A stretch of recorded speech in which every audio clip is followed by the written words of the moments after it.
right. It's Thursday. What's up, Candy? Hey, Boss. How you doing? I'm doing well. How about yourself? How are you? Man, I'm doing good. Doing good. Another Thursday, we get to turn the page. You know. One of our favorite days of the week. Yes, mine too. So let me ask you, man, Okay. cause this gonna be the only time we talk about Green Bay. How you feeling? Who? I know. I know. That's why I rock with you. She say who? Yoga Let's fire. go. See, I'm starting to get you now. Like at first I wouldn't have got you. I would have asked it again. That girl said who? Yoga fire. Yoga flame. That's my dog. Candy. What? Candy say about who? cheese? Man. What did you say about cheese? Hey, nothing. I ain't say nothing. I'm with you. Who? All right. So, man, today we talking about are the Eagles all in with the signing of Suh and Linval. Plus, we got some bonus content. We got some film. We got all that. We gonna be kind of taking calls. We gonna be doing it all, man. So y'all just sit back and relax, man. It's Boss Candy Thursday. Let's get it.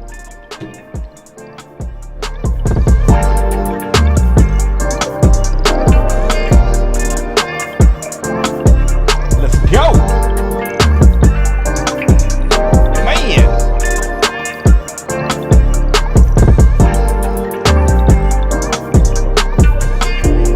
Y'all come on in.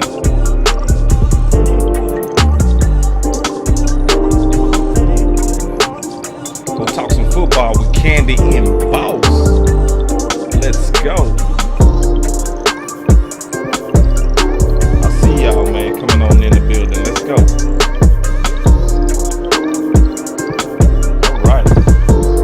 All right, man. Y'all already in here. Let's go, man.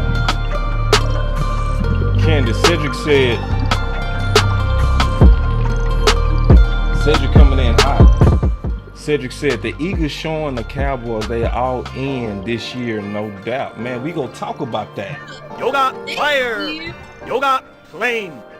In 44 seconds, we're going to start it off with that. Exactly. In 35 seconds. Let's go. 35 seconds. We have to start it because, y'all It's- got finished.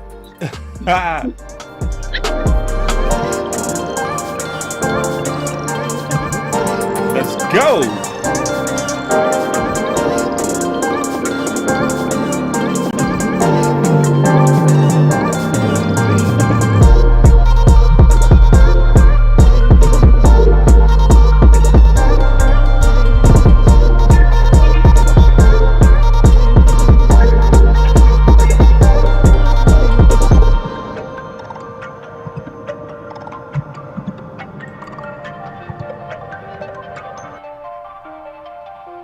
All right. Let's kick it off, man. I see you, Craig. I see you. Can't wait to have this talk. Like I say, man, it's Thursday. And if it's Thursday, it's Boss Candy. It's not just candy, it's Candy. I'm a Texas boy, so you go hear that Texas in my accent, and I'm unashamed to be a Texas I boy. don't know if I've heard it pronounced like that. Oh, But really?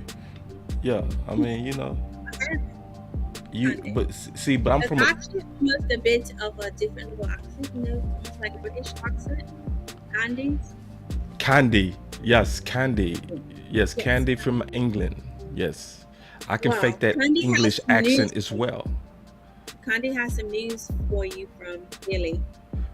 What's the news from Philly? Can you please explain to the people?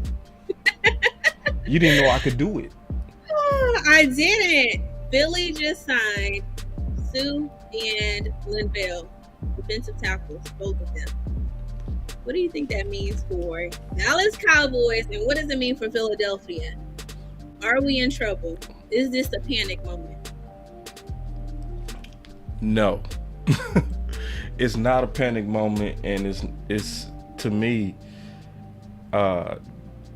this is to me not about Philly going all in. This is about Philly stopping a nosebleed. Just keeping it real. Like, this is not a move that they're making to get better. This is a move they're making because they already see they got some major problems. We was running the ball on them. Everybody was running the ball on them. And it's pretty obvious at this point that they needed to do something. Yes, they do, and yes, they was aggressive to go sign some names. But we got to remember, Suh is coming off the couch. He wasn't in any training camps. He wasn't playing this season. It doesn't mean that he won't be an asset, but I'm not afraid of the moves that they made. Exactly. Because they also signed Robert Quinn, and he's not really helping their cause much. And to add to that, even though Dallas can't stop the run, most of our opponents' success has been hitting those corners, running on the outside, not really attacking the middle, but attacking the outside. And we just signed, who was it? Tech. And I think he can give us a little bit of relief on that outside run, because that's what's been killing us. And I honestly think that other teams have watched film on us and they see that's our weak spots, because they've been hitting us like that every week, win or lose. They're hitting those corners. They're not really having much success up the middle, but the corners, we need help, and I hope that Tack can help us there. But what do you think about that? I think that's a fantastic thought that you have, and I think it's a good observation. And because it's different types of defensive ends, right? So you got the 3-4 linebacker-ish, tweener-ish edge rushers. People like Von Miller. People like Micah Parsons. You can even add Fowler, right, to that list, right? But when you, in the former passing league, start building your team to get after quarterbacks, especially with the athletic edge rushers like the Fowler, like the Parsons, like the Von Millers, sometimes you give up size, right? So then you also have the 4-3 type edge rushers, the defensive ends like Tank, that have some weight on them. It's not about the agility. It's more so about their whole game, right? Right. So it makes sense. So for everybody that's panicking, like, oh, they got Suh. Ooh, they got Suh. I think it's exactly what you said. We've been getting hit on the edges. Even though Suh would help. I'm not saying he wouldn't help, but it's where do we need most of the help? And I think you hit that dead on. Yeah. Yeah. To where Tack, if we can restore him and get him up to speed, we will have a guy that has the build to set the edge. Because that's all we've been talking about. We not setting the edge. Yeah, he would have helped. Life crazy, no doubt. My boy say Suh would have helped. Yeah, absolutely Suh would have helped. But Suh wouldn't have helped us on the edge. He wouldn't have helped us. Yeah, where were we? Our weakest point. That everybody has been hollering about stopping the run. Off the edge. That's where the run is going. We have to put somebody there that's going to be our biggest chance. Suh, yes, he'll help. But that's not where we need the most help. I definitely agree. That's not where we needed the most help. So if you look at my boy Life Crazy, he sent a super chat. He said, "Boss, Suh would have helped. I'm sick of these Joneses." Life, I would honestly say don't get too mad, because the Joneses did make a pretty good move. This is, because I'm explain it like this and tell me what you think, Candy. And a lot of people saying what's up to you. Steven said salute, Candy. Mr. DC Fitted said, hey, Candy. They showing you a lot of love right now. Yeah. So Yeah. yeah. So yeah. Obviously.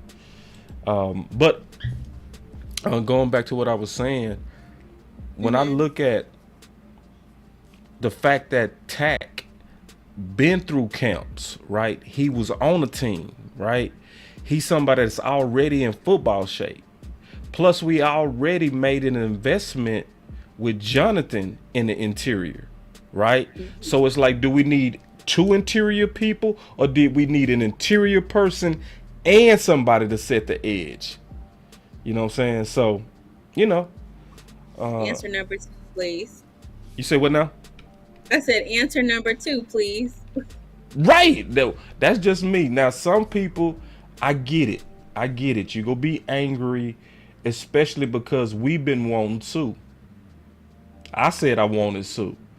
And You did. Yeah. You did. Yeah. So when I'm like that troublemaker? No, please. But then, still, yeah.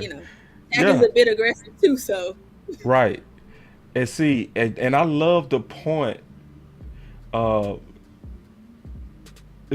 love the point that you made. And see, you made a point that people might be sleeping on. They signed Quinn. What he doing right now? Was that a flop noise? Yep. What he doing? So it's I'm not saying.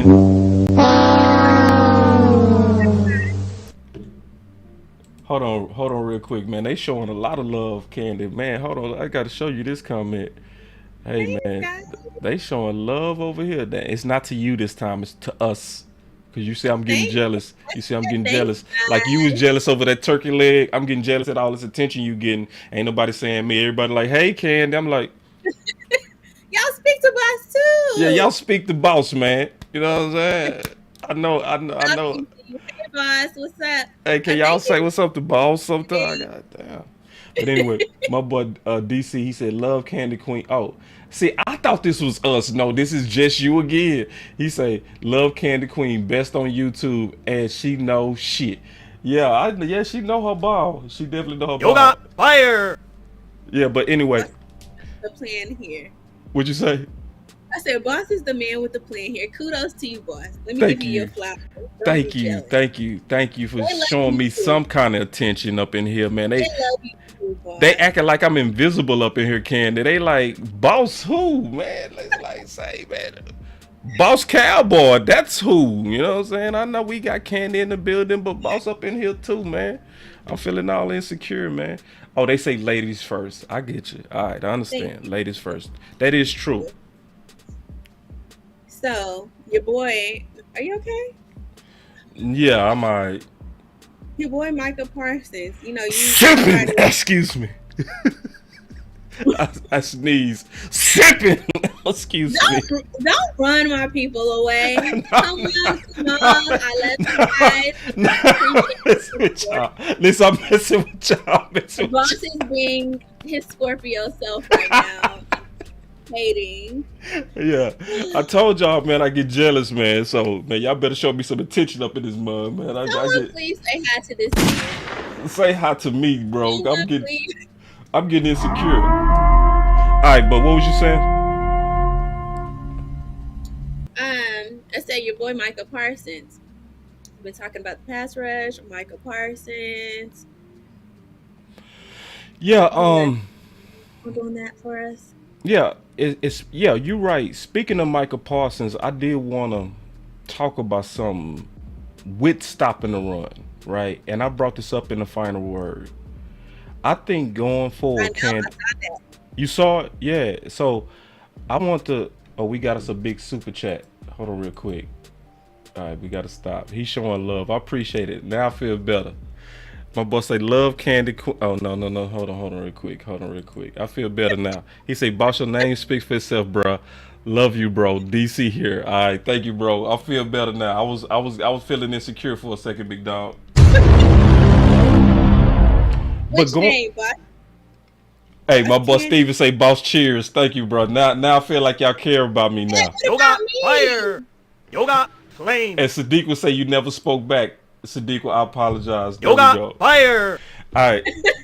All right, so now I feel better. Now I'm not as self-conscious. But on a serious note, like you said, you was watching the show the other day. We was talking about on the final word, and sadly, I think we need to move because we trying to stop the run, y'all. Y'all hear me out. Y'all hear me out. If we trying to stop the run, at this point, I think we need to go ahead and move Micah to linebacker. Now he can still pass rush and get after the quarterback. But if we preparing for the playoffs, especially looking at the running opponents that's going forward, I think we have enough pass rushers, Candy. You know what I'm saying? When you look at who we added with Tack, you look at how Fowler was balling, you look at Tank, even though he having foot issues right now, he's supposed to play, and you add all them other ones like Sam Williams, we have a whole lot of pass rushers. We have an issue at linebacker. And when you look at Micah Parsons from last year, he took over at linebacker as it. Oh, that's CeeDee Lamb. Hold on real quick. No. Yeah, when you look at Micah last year when we played Minnesota, right? He tore the game up. You know what I'm saying? At linebacker. And I'd rather right now trust those other guys to come in and still get pass rush, but also trust him to help stop the run. But we also, in my opinion, Candy, need to allow him to get his instincts and his reaction times down by playing the position a lot, getting us ready for the playoffs. What's your thoughts on that? Well, boss, I hear you, but a lot of people aren't going to like what you're saying because they love Micah Parsons at pass rush, and let's be honest, he's great at it. That's why they're paid as much as they are because it's a highly valued position. But I agree with you. I agree. I think that they're kind of stretching him thin. They're putting him here and there. And if we can have him help out there, then why not? But look, I mean, it's a hard decision. I wish we had two Micah Parsons. I know everybody says Sam Williams is his twin, but I really wish we had two Micah Parsons on the field and it would be much easier. But another thing, Dan Quinn basically said, fight for your right. You have to fight for your right to pass rush. And if you can't stop the run, then how are you going to pass rush? Facts. Facts. Say that again. God damn. Yoga fire. Ooh, wait. Yoga fire. God Yoga dog. claim. That's what he's saying. He said you got to fight for your right. Dan Quinn says it a lot. You have to fight for your right to pass rush, and it makes sense. We can't want to pass rush, and we can't stop the run. You can't. Facts. And see, people, and see, I'm glad you said that. Because I don't think a lot of people get that. That's the part that people not understanding. That at this point of the season, they go keep running the ball. They go keep running the ball because they consider that our weakness. And they consider passing a weakness for them because then that allows our elite pass rushers to get after their quarterback. So if we don't stop the run first and create second and longs and third and longs, we are not going to earn the right to be able to get after the pass rush. Man, that's so well said, Candy. Boy, y'all give Candy a hand, damn it. No, please don't, y'all, because Boss gets a little jealous.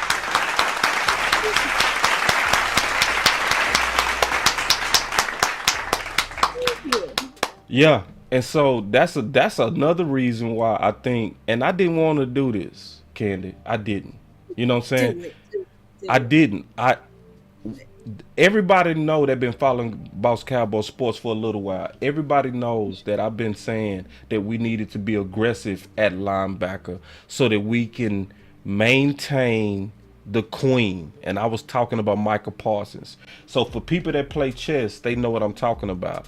A queen can attack from multiple positions. That's what make a queen so dominant on the chessboard.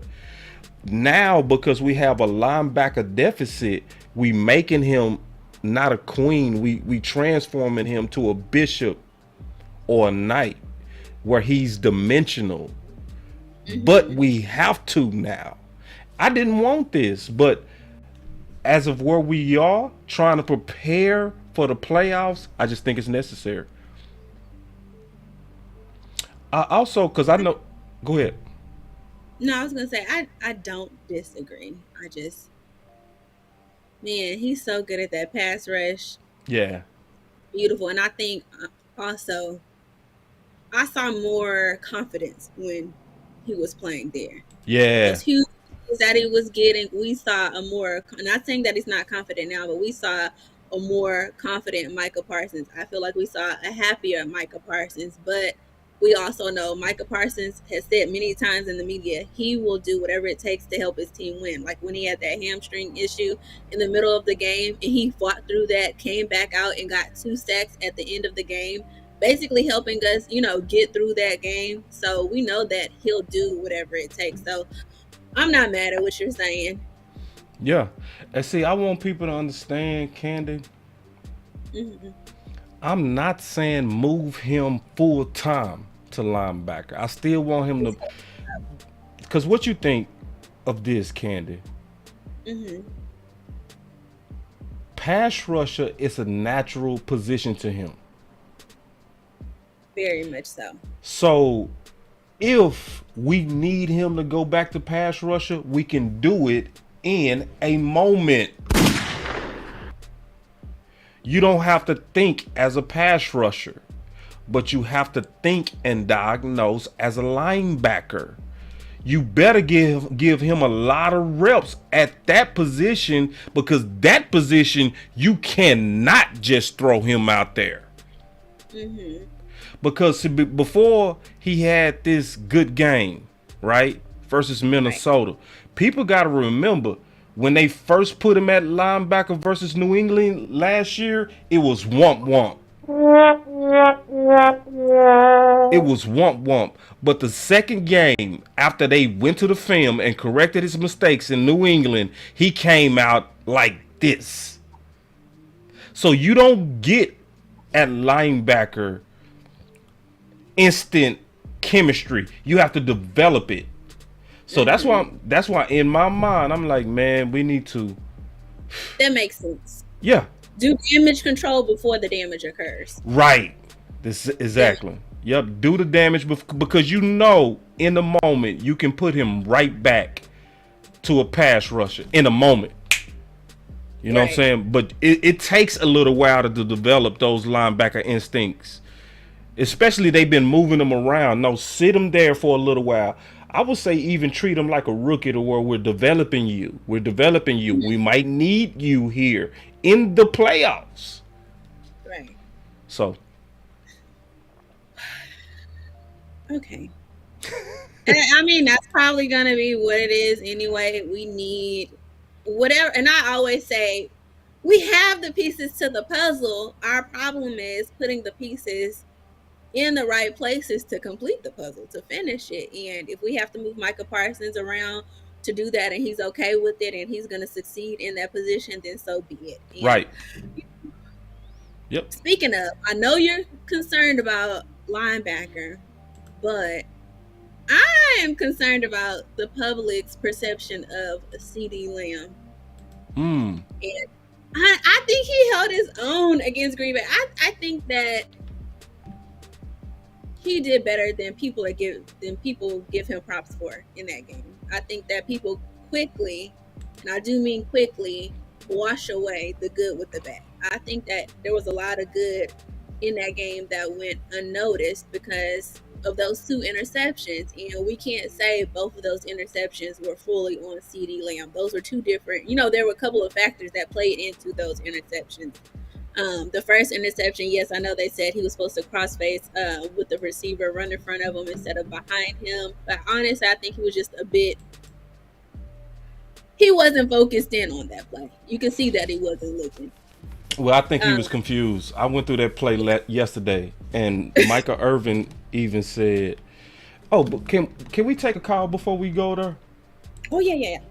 Let's take a call real quick, and then We're opening the lines, guys. Yeah, we opening the lines. All right, here we go. Let's open these lines. Do you want me to tell them to talk to you, boss? Because I know you're a little sensitive right now. Yeah, they gotta talk to me with these phones because they ain't gonna even be able to hear you. So my insecurity ain't gonna come through. Was that a subtle jab? It just, hey, I fixed it to where they gotta talk to me on these phones. That's just how it works. So I'm gonna let y'all call me. Give me a number. Do it. Put it on the internet. Put it on the public. Let everybody know your number. Go. I made that mistake. Let's see how that works. It worked terribly. Someone called me and sent me voice messages. Yeah, give me your number. Go for it. Yeah. I don't have a number, as a matter of fact. I don't have a number.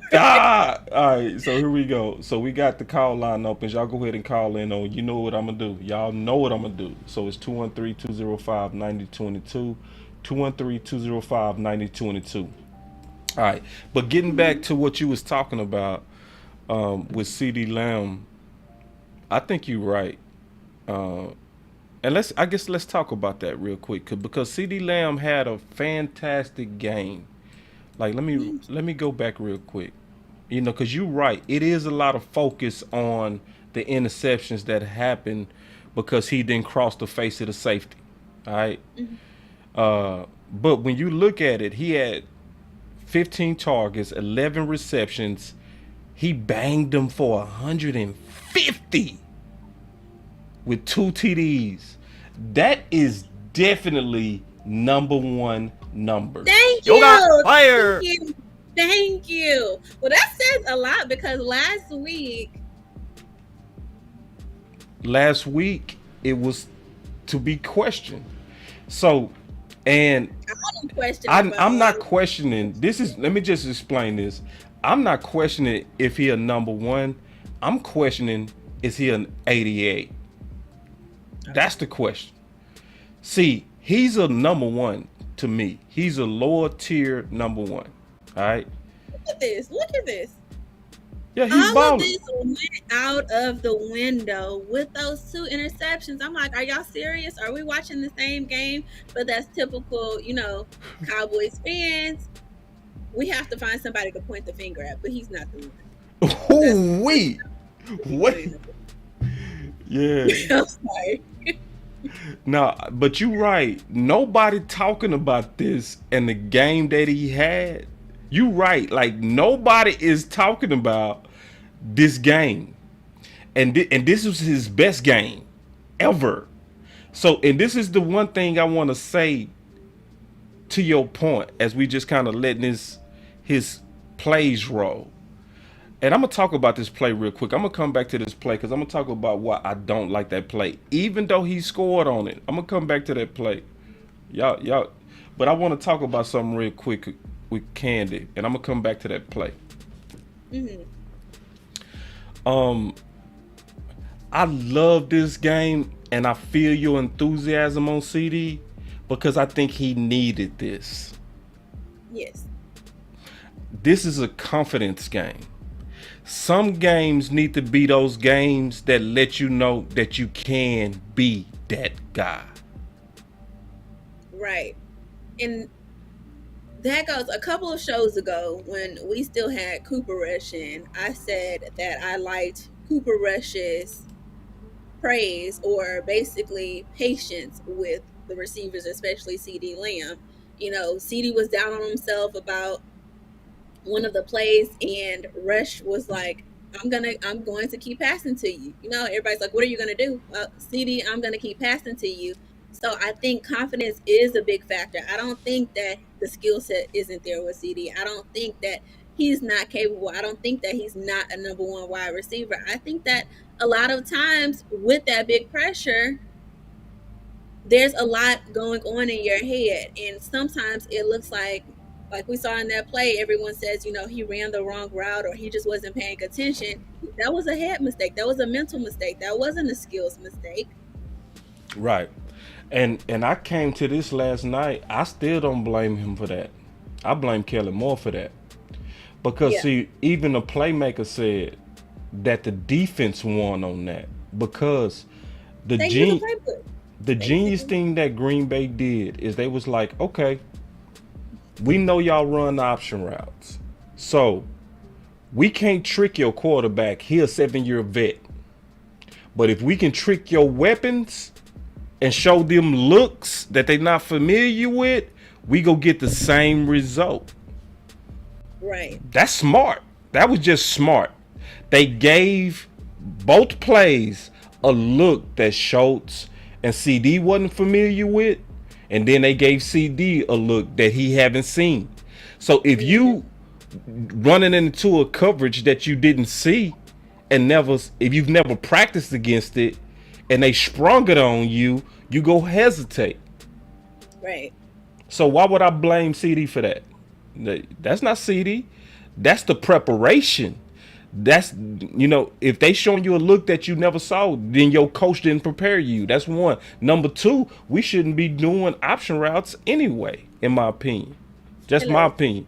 I think it's bad because out of the 4 interceptions that Dak has so far, 3 of them was caused by option routes to where the receiver's supposed to make a decision based on reading the defense. It's like, man, just And get not rid in of a that. game like this.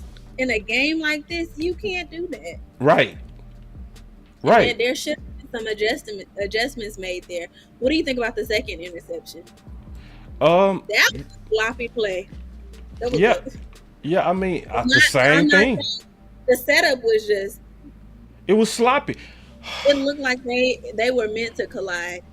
Yeah, and you never see weapons in the same area. You never do that. That's how you knew it was off, Yeah. And what's supposed to happen is Schultz supposed to clear that safety, and then CeeDee Lamb supposed to run across his face. And Dak, it was supposed to throw to a spot with anticipation, But the bigger point that you was making that I wholeheartedly agree with, if we don't, because I don't want to get caught up into that, because then you're right, that's going to take away from, what CD was doing. Now, I want to talk about, let me say something real quick, because if you take CD out of option routes and you just let him play, oh my God. Yoga fire. CD, but let me tell you why I hate this play. Even though it worked, listen, I play defense. I'm going to tell you exactly why I think this play is super dumb. Even though it worked. First of all, no, listen. No, I just want y'all to hear me out. Hear me out. All right. First of all, you line CD up in the backfield. And you put Pollard on the outside. That screams to a defense, you are getting ready to do something with CD because you lined them up in a place that you never do. There's no disguise of the play that's coming because you giving it away by how you even set them up on the chessboard. You gave it away. So, and it's risky because you throw to CeeDee Lamb out the backfield, which opens him up to get hit. You know what I'm saying? Who do you want taking that hit right now? Pollard or CeeDee Lamb? Pollard. Right. Even though CeeDee Lamb is a football player and he did his thing, he had the feel to know when to turn up and go against what he was feeling from them trying to make a tackle on him. But just common sense say not him. His body type is not built for that. And he was too. I completely agree. He was too exposed on that play. Look at it went right, but look at what could have gone wrong there. They could have killed him. He was attacked. He could have been attacked from every angle because he had somebody coming from every angle. He was too exposed over there. Yeah. So if they both take better angles, you cracking CeeDee right now. I'm talking about you cracking him, and I want somebody with the body type for that. And yeah, you gave him an extra touchdown. You helped him on the stat board, but that goes again to that Kellen Moore not using common sense. Yeah. It's like, it's cute. It's cute. Yeah, it was high risk. It's like, yeah, it's cute, but it wasn't smart.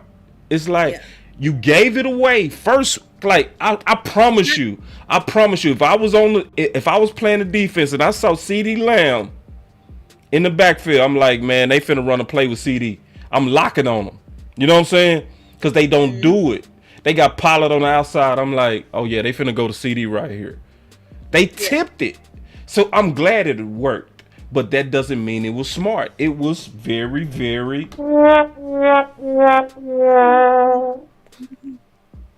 But just keeping it real. I agree. Pollard may have been a better option on that, especially Pollard has the speed, the run. We know he can get that. The body. Yeah. Type. So that would have been smarter. Yeah. He could have took punishment. But see, and this is...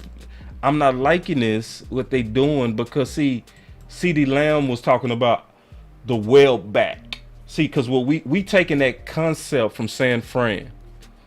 They was using it with Deebo Samuels, where they was putting him in the backfield.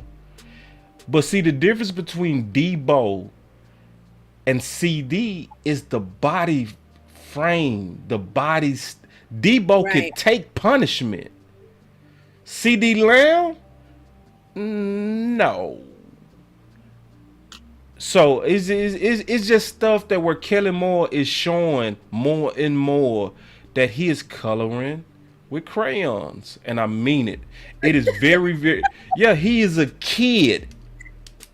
He is a real life kid. All right, so before we go to the next topic real quick, we're going to open up the phone lines one more time. What'd you say? Oh, I was asking, do we have anybody call in?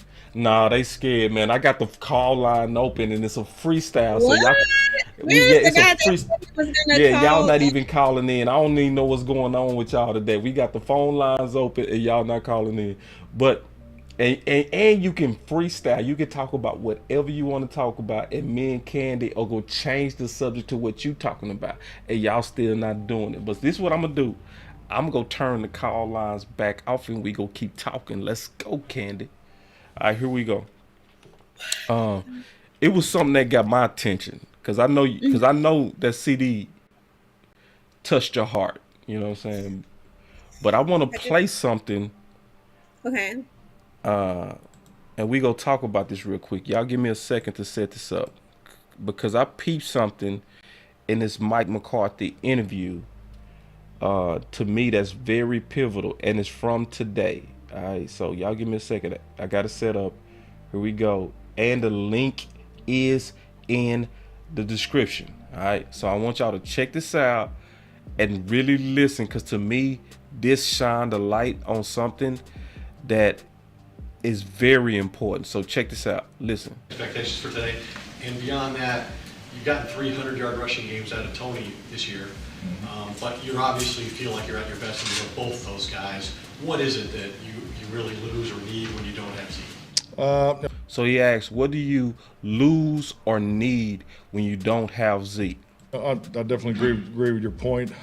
First off, Zeke had a really good day yesterday. To go back to last week, I thought he practiced well, but it was the recovery of the day after and things like that. So that's why he didn't play. But anxious to see how much he does today. So he looks good. But yeah, definitely.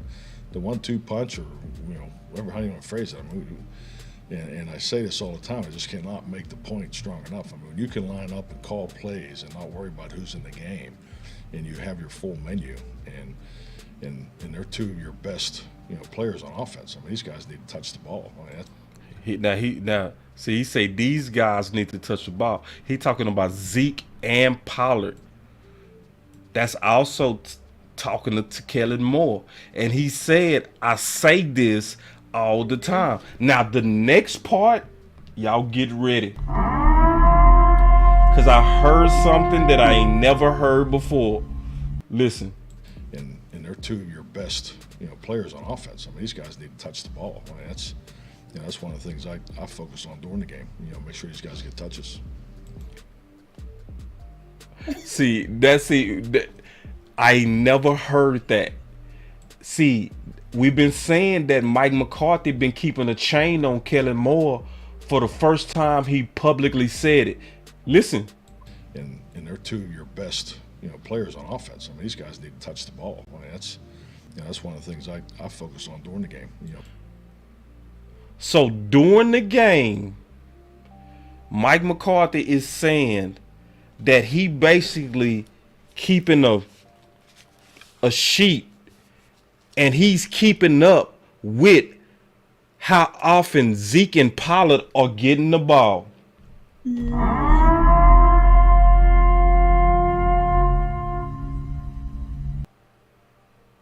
So all the credit that we've been giving Kellen Moore has learned how to run the ball. You think so? That's what he just said. You just decoded that message. Is that not what he just said? He say during the games, that's what I focus on. It is. I don't know if that's like purposeful that he's saying that, or Right. because he's been getting a lot. Get rid of the head coach. Get rid of the head coach. Get him out of here. And Kellen Moore has been getting a lot more praise, so maybe it was purposeful. But see, that tells me that we still should be giving Kellen Moore zero credit. Let me hit this button. Because he basically just said, I'm sitting here making sure that Zeke and Pollard are getting their touches. He said that's the main thing that I'm doing. What he calls them. He said the 1-2 punch. We have play option, basically, is what he said. When we have those two guys in the game, we have play option. We can open up the playbook and run anything. Right. We can hit them with the 1-2 punch. They won't know what hit them. Right. Basically. And it's happening because of Mike McCarthy. I'm gonna play it one more time because people think I'm joking. I'm dead serious. I'm gonna play it. I'm not making it up what he said. He said the main thing that I do during the game is make sure that they get their touches. Listen. And I say this all the time, I just cannot make the point strong enough. I mean, when you can line up and call plays and not worry about who's in the game, and you have your full menu, and they're two of your best players on offense. I mean, these guys need to touch the ball. I mean, that's one of the things I focus on during the game. Make sure these guys get touches. That's the thing that I focus on during the game. He said these guys need to touch the ball. So as head coach, hey, that's my priority. That's my priority. Make it happen. Man, this boy Kellen Moore is no good. Boy, that Kellen Moore. I know you turned the page. But with that being said, what happened last game? Who's at fault there? See, it's a lot. I remember when we talked about, dang, now that Dak is back, is Kellen Moore going to get happy? Pass happy? Going to get happy? And he did. That last game, it looked like it. So, what do you think? At this point, I blame all three. I'm gonna be honest. I blame three people right now. Okay. Kellen Moore first, because he's the visionary. Mike McCarthy at this point, because even though you were watching and making sure that he giving Zeke and Pollard enough touches, it's not enough. You gotta actually have to have an off switch on him. Yeah. To me, you still over delegating, Big Mike. You still over delegating. You giving Kellen Moore still too much power. You gotta have an off switch on him. You don't got no off switch. If he able to just go out there on the last drive where you knew they was going for it on third and fourth and the fourth down, and he passed twice, and you had nothing to do with that, that's your fault, Mike. Because you let him sabotage your team. That's your fault. Yeah, it's his vision. Yeah, it's Kellen Moore's vision, but you got to turn him off. Yeah. It's because right now you confirm that you got that leash on him.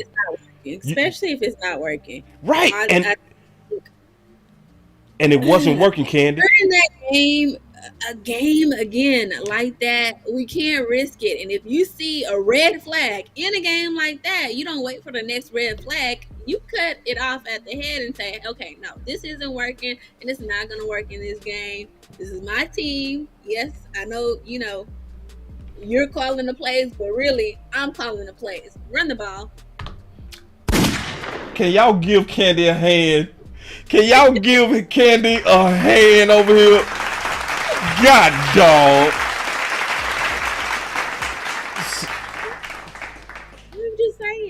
I'm just saying.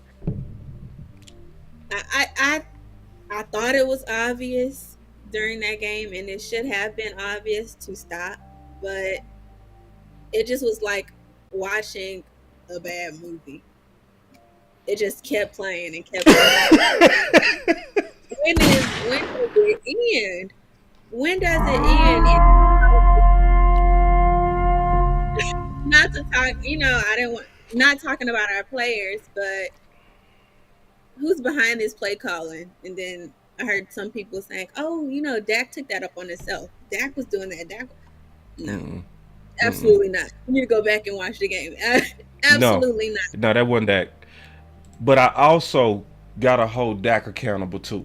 Yeah. Now, because at this point, we all know who Kellen is. We all should know Kellen Moore's tendencies by now. You too, Dak. You too. So, what did Aaron Rodgers do that same game? Got on his coach. He sure did. Over the exact same situation. They called a pass play, and he was over here like... I got scared. I was like, ooh. Wait, Brady? Aaron Rodgers? Which one? Who are you? He was over here like... Who was not having it? Like, what was that? You know what I mean? And then went ape crazy on his head coach. Told him... See, because we got a saying going on in Dallas to run the damn ball. He upped it. If you read his lips, he said run the effing ball. But he said the whole word to his head coach. Looked at him just like this. Why you call that? And see, and this is what pisses me off. He got the best arm in the league. And he said, don't trust me. Don't trust me to throw the ball. Our running game is putting these balls away. Run the effing ball. We need that from Dak. We do. We need Dak to figure out Kellen Moore is going to drag you down. Yeah. He is. Super chat. He said, right now I'm watching D. Henry run through Green Bay. See, I don't even want to read this comment because the first part done already pissed me off. That's what that should have been us. It could have been us. That could have been us. It could have been us. Of the run game, guess what? Green Bay. Let me keep reading it because James be bringing that funk. What boy James say? Right now I'm watching D. Henry run through Green Bay. Heavy dose of the run game. Guess what? Green Bay back to looking trash. Could have been. Oh, he said that could have been. Man. I thought you said that. He said that could have been us. I did. I didn't even see. I can only see Green Bay. Oh, so you said what he said? Yeah. Yeah, it's a chi going on. It's some cosmic energy going on right now because that's very coincidental. You know, but you're right. Both of y'all right. That could have and should have been us. Should have. So anyway, I don't want to beat that dead horse too much because I've already beat it all week. But I really do need a lot more podcaster brothers and content brothers as well as reporters to get on the gas. It's not enough gas on Kellen Moore. Mm-hmm. It's not enough heat. It's not. We are soft. Yoga fire. Yoga flame. Soft. We need Yoga fire. flames on him. Flames. Really? Yeah, we need to burn them up. He not gonna change because we soft. Ain't nobody putting pressure because this is the thing. And you go feel me on this, Candy. Tell me what you think. If we thought it was Dak, what's the energy like when we think it's Dak? Oh, people. Oh, we got stars. It is a never-ending firestorm of Dak. Oh my gosh, stop it! But yeah.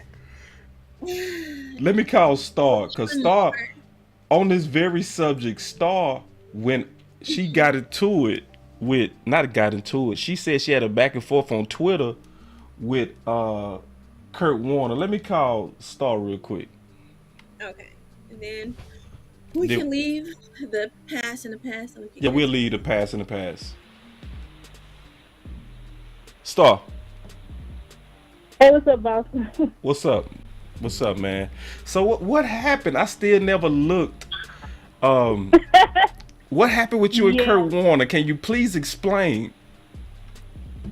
Yeah, so yesterday I was on YouTube and I'm not even subscribed to Kurt Warner's channel, but for some reason his videos pop up and I saw, okay, here he go. He did a breakdown on the Green Bay game. Right. Of course. Okay. And when I watched the content, I'm like, is this man serious? Because I mean, I'm not gonna lie, like I was hot, and I immediately, I think I just tweeted I made a series of tweets, but then I decided to add him because Botch had posted the game losing pick that Allen had thrown. Yep. Mm-hmm. And so I retweeted it and I said, at Kurt Warner, isn't this a good video to break down? Ooh. And yeah, I said, isn't this a good video to break down to teach? Because I think I had actually added him before, because I'm like, why is it that you can only break down videos on Dak when we lose?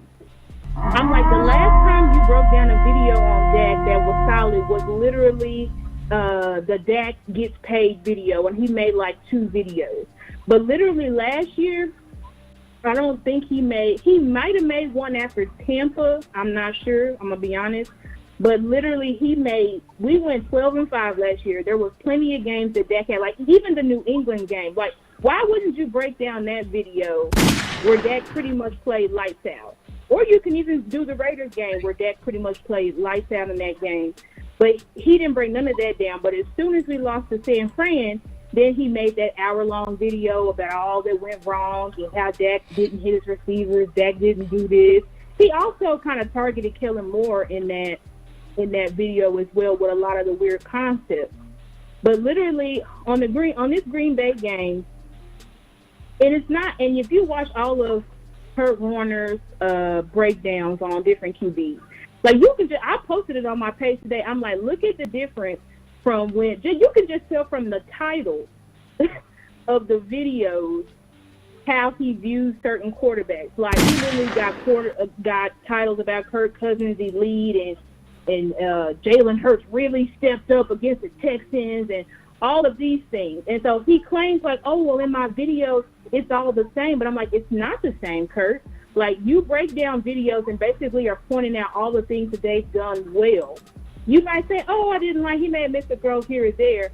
But with Dak, it was literally criticizing his touchdowns, every throw, every decision, even throws that Dak completed. He's saying Dak shouldn't have thrown it here. He should have actually thrown it here. I'm like, when you're criticizing someone's completions and criticizing someone's how they threw the touchdown, that's where I feel like it's just too He a far. sellout. It's a sellout. Like, you selling out. You are a sellout. See, you in a frat of quarterbacks, and you ain't even protecting your frat. You are a sellout. As Sherman, I got love for you, bro. My boy Sherman say, and I was getting ready to take your comments serious, bro. I was getting ready to actually address this. Because he said blaming everybody with Dak, the $200 million quarterback, Kellen Moore ain't on the field. I was just getting ready to address it until you said, what's the difference between Dak and Quincy? Now I know not to address what you're talking about. Now I will not address none of it. You just showed yourself with that one, big dog. You trolling us. But it's cool. But he's selling out. And see, this is the problem. I want to talk about this, Star. That's what happened when these people get on TV. They start playing to the ratings. Boss, can you fix like your audio? It's kind of like the source. I can't hear you like exactly what you're saying. Let me turn it up. Can you hear me now? Hold on, let me see. Say it again. Oh yeah. Oh, matter of fact, Star, let me just call you back. Let me listen to me on the TV, and I'm gonna call you back. Me and Candy go talk about this. All right. Okay, you can call me back. I'm gonna call you back so that I can finish the point. And I want you to be able to hear what I'm saying. Then I'm gonna call you back. Yeah. All right. Okay. That was Candy. I mean, that wasn't Candy. I'm sorry. That was Star. I apologize. Yeah, you're Candy. But these boys be selling out, Candy, when they get on TV. That reminds me of Romo. Romo does the same thing. Yep. Yep. I mean, I hate listening to Romo call a Cowboys game because it's going to be, well, he should have done this. Well, this should have happened.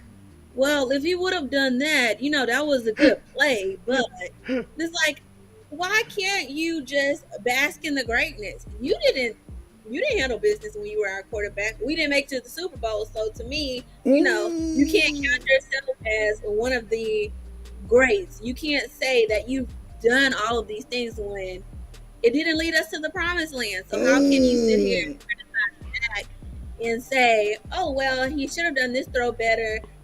Well, he should have hit that receiver instead. You cannot sit there and criticize from your captain chair in the studio and you didn't perform like that on the field. Not saying that he wasn't we didn't make it to the Super Bowl. Sorry. But because this is how I see it. They are playing to the crowd. And see, D.A. Lee, bro, I can't wait to meet you one day, dog. I don't know when and how in the hell I'm going to meet you, but I can't wait to meet you, boy, because you be talking that good football, bro. God damn. Listen, my boy D.A. Lee said, and I listened to the Kurt Warner video too, and this is when I knew to turn it off. On what D.A. Lee said, he complained about a 5-step drop versus a 7-step drop. Let me explain why what D.A. Lee said is so fire, bro. Yoga fire.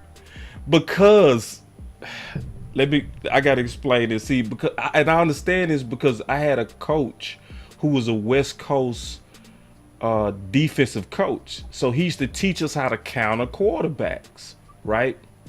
The drop of a quarterback is supposed to relate to the what the receivers are doing. So it's not up to Dak of when he's going to stop his drop. It's up to the play call. So if it's a long developing route, it's automatic a 7-step drop because it's a post. It takes a while to develop, or it's a dig. Right. It takes a while to develop. But if it's an intermediate route, you take a 5. It's predetermined. Dak ain't back there like, I'm gonna drop back 5. Oh, because I want to throw to this receiver, I'm gonna go 7. And see what that told me? What that told me is he was playing to the crowd. He was talking to people like we're dumb. So most people don't understand that. You know what I'm saying? So he made something sound technical. Like Dak should have did a 7-step drop. No. The play call called for him to be on a 5-step. And the ball got to come out at 5, meaning he was nitpicking. Basically, he made a low light tape on Dak. It wasn't a highlight, it was a low light. He exaggerated. You went through doing that video to pick our quarterback apart for what? It's 7 steps to buy wide receiver to get open with the vertical option and routes. Of course, he's dropping except. Somebody asked me, boss, are you disagreeing with what Kurt Warner is saying? Hell yeah, because I understand the game. Yeah. Yeah, and see, I know how to pick apart when it's BS. Mm-hmm. See, because listen, y'all, I played and my coach taught me this from the other side. So I'm a cornerback. So what I used to have to do to have a better probability of what was coming at me, I used to have to read the drop of a quarterback as a cornerback. That was my job. The first thing that my coach taught me is read his what they call 3-step. And he taught us this, and it was automatic every time. If it's a 3-step drop, it's quick game. If it's a 5-step drop, it's intermediate. If it's a 7-step drop, it's going to be a long developing route. Why did we need to know that? Because it gave us a high probability at being able to guess what you're doing. So let's say if he dropped back just with a 3-step, then I could break on the route. I could go early. Why? Because I know you're getting ready to throw it short. So yes, I am disagreeing with Kurt because I know better. Not think I know better. I really know he was bullshitting. I'm just keeping it real. Now, it's because I know it. And it was, and that's why I said what D.A. Lee said. That's what let me know D.A. Lee know what he talking about. Because that's when I knew to turn it off. I said, oh, he bullshitting. Once he said, Dak should have dropped back 5. I said, what? No, it don't work like that, dog. And I turned it off. I was like, okay, I see what he doing. He playing to the Dak hater crowd. Nah. Right. This is a video to try to get views and subs off of hating on Dak. So yeah, anyway. Yeah, man. Yeah, anyway. So we got some super chat. Yeah, Truth only said this. This is facts. Cowboys is used for clickbait. I mean, does it play into our marketing? Yep. So anyway, let me call Start back real quick if that's cool, Candy, if that's okay. Okay. Yeah, let me get Star back up in here because I want to hear what was happening between her and Kurt. You know, I'm messy. I want to get the juice. So. Hello. Okay, we addressed everything you was talking about. Now, what else happened? We want to hear this because I want to hear this back and forth. I'm messy. Yeah, I can still. It's still kind of your eye is still real, but. Yeah, anyway, with Kurt, I just think that's unacceptable. And then I texted, I said, He said, "Oh, I actually did do because when I had said that thing about Josh Allen, he said, "Oh, I actually did do a breakdown on Josh Allen on NFL Plus." Man, I watched this shit. It was literally 30 seconds, and the only thing he said about Josh Allen, he's such a playmaker. He's such an amazing quarterback that he just tries to make all the plays. That's why he's just throwing those interceptions. Literally all those red zone interceptions. Yeah, that's why he's throwing it. He's just so good, and he's just trying to make all the plays. All he needs to do is just realize how many bodies are around him, and that'll clean it right up.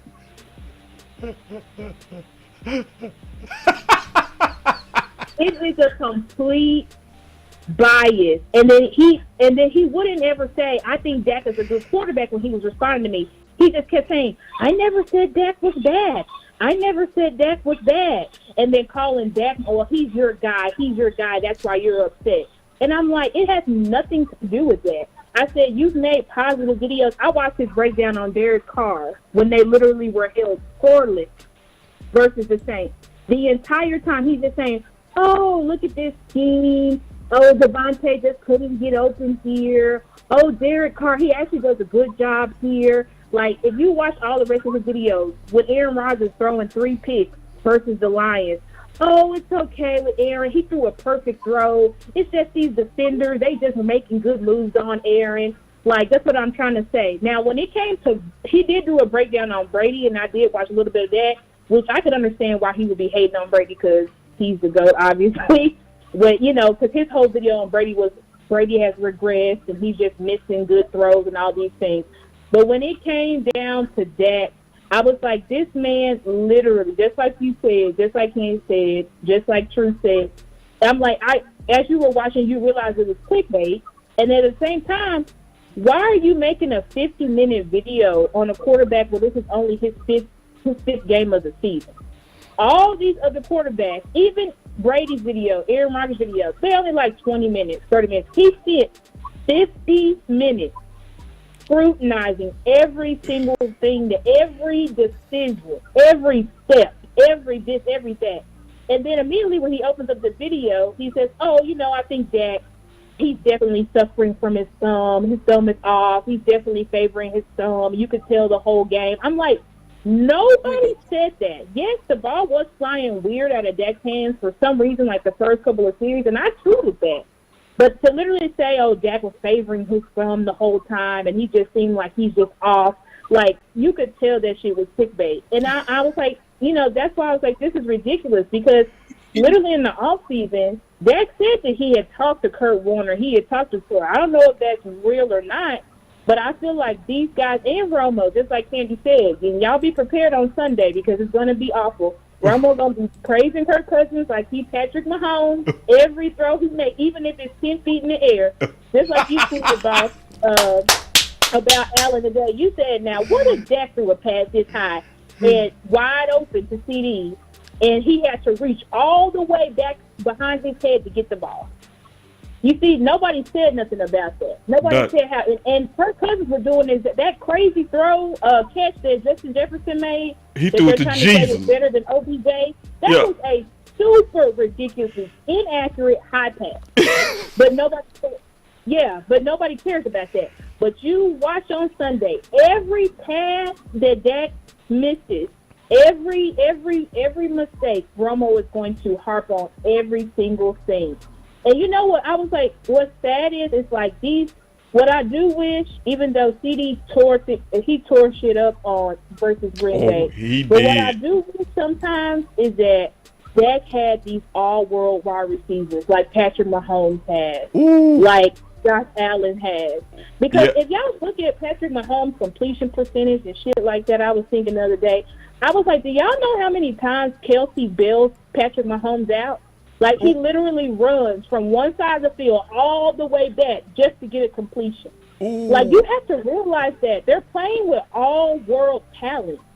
Dak has never had that. He's never had all-world talent. Now, we can say Amari, but Amari, I'm not going to say Amari. I think he's in the category, but Kelsey, Tyreek Hill, Stephon Diggs. That's all-world. like these guys are on another level. Yeah. Dak has never had that. And Dak has to throw the ball perfectly. And even when he throws the ball perfectly, they still drop the ball. They don't even try to, like, in the beginning of the Green Bay game, when the ball was flying a little bit low, he was just standing there looking at the ball. Right. Like, you're not even going to try to reach out and get it to him. Like, you're supposed to be an all-world wide receiver. You're not even going to try to get the ball. You're just standing there looking at the ball. Like, Dak don't have no dog that can say, hey, you my quarterback. I don't care if you throw a little bit inaccurate. I'm going to do my best to catch the ball, period. Yeah. He does not have that. He don't have the coaches. He doesn't have Andy Reid. You know, he doesn't have these coaches that can build him up. Nope. And I'm like, if you really want to make an argument about that, like, for Dak to still be in the top 5 statistically, there was some statistics where he's like top 7, with all the with the bad coaching that he's had to endure, like, doesn't that say that Dak is, like, really better than he actually is? Oh, because the God. fact that he is still over. What you say? No, hold on. Effect break. I gotta give you an effect. I gotta give you an effect. Hold on.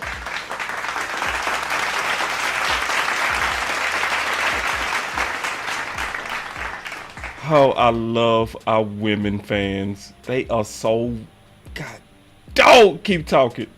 But yeah, I just think, I'm like, isn't he better than what he actually? He's a lot better. Like, people want to say Mahomes and Allen, and don't even mention Dak's name. That's what they say. Don't even mention Dak's name with Mahomes. Don't even mention his name with Josh Allen.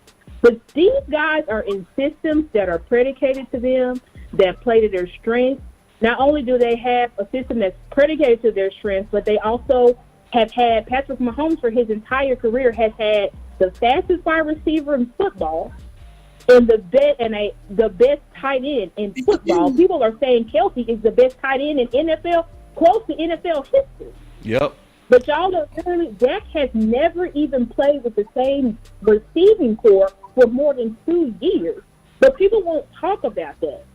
They won't talk about the system that he's in. He's literally getting coached by a guy that was his backup. That's his offensive coordinator.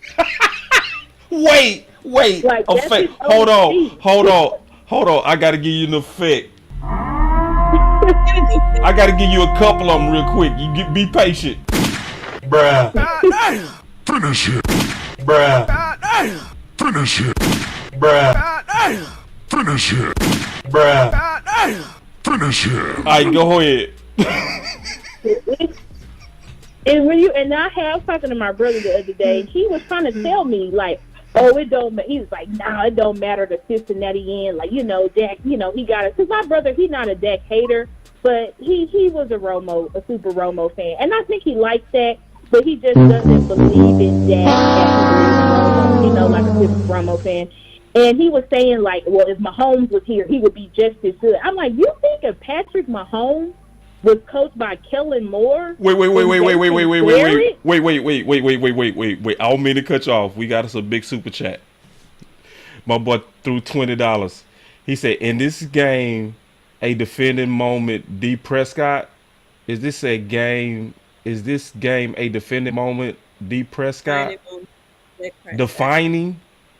Mm-hmm. Oh, is this game a defining moment, D. Prescott?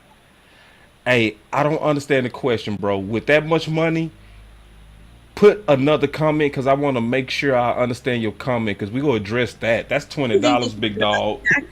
I want to know exactly what you said, bro. I don't understand it. But go ahead real quick. We finna take off with what you said, too. But go ahead. Finish up what you said. This is good. I love it.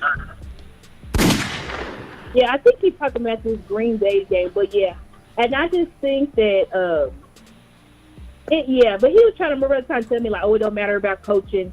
Patrick Mahomes would be just as good because he's just so talented. He'd be just as good with Jason Garrett as his head coach and Kellen Moore as his OC. I'm like, are you kidding me? I'm like, if Patrick Mahomes was in this system, he would probably have so many interceptions it would be crazy. Because, like I'm saying, Patrick Mahomes is playing with almost arguably the best tight end in football history. He was playing with the fastest wide receiver in the league. Right. Like, yeah. You have to think about, he's playing with Andy Reid? Are you Facts. kidding me? Hey, Star, let me take the super chat real quick, man. But listen, y'all, yeah, let me take the super chat, okay, Star? Yeah, okay, you can take the super chat. Okay, I'm gonna call you back, or I'm gonna DM you. We gonna talk, cause obviously we got to get you back on the phones more, cause all of us enjoyed this, the chat, Candy, and myself. So we gonna get you back, man. This was excellent. I can't wait. All right, check this out, y'all. That was Star. Star goes crazy, and I love it. Now, I now know what that super chat meant for $20. He asked Candy, is this game a defining moment for Dak?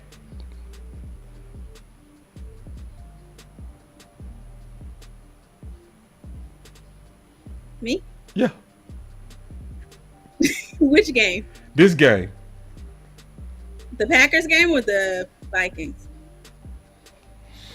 The Vikings. Why would it be a defining moment? I don't know. I I don't no. think so. That's just what Stargazer was talking about. Everybody puts Dak under this spotlight, under this scrutiny, and he gets all of this backlash and picking apart, but we don't ever praise him. It's always Dak under fire. So I think that is not a defining game for Dak Prescott. And I think that he said that comment because of how last game turned out and because of the scrutiny that came with that. They also were throwing daggers at Dak Prescott for that last game, but I don't think it's the defining. I mean, I'll put it like this. Landlord said it best. To me, nobody said it better than Landlord. Landlord said Dak is the only QB that's judged game by game. Everybody else is judged according to their bodies of work. And this is true. And this is the worst thing. Even when he do good, I mean real good, they call it average consistently. So when he came back off a thumb injury and he was top 3 in the whole league statistically, they said he was rusty. Are you talking about this season? No, this season. Yeah.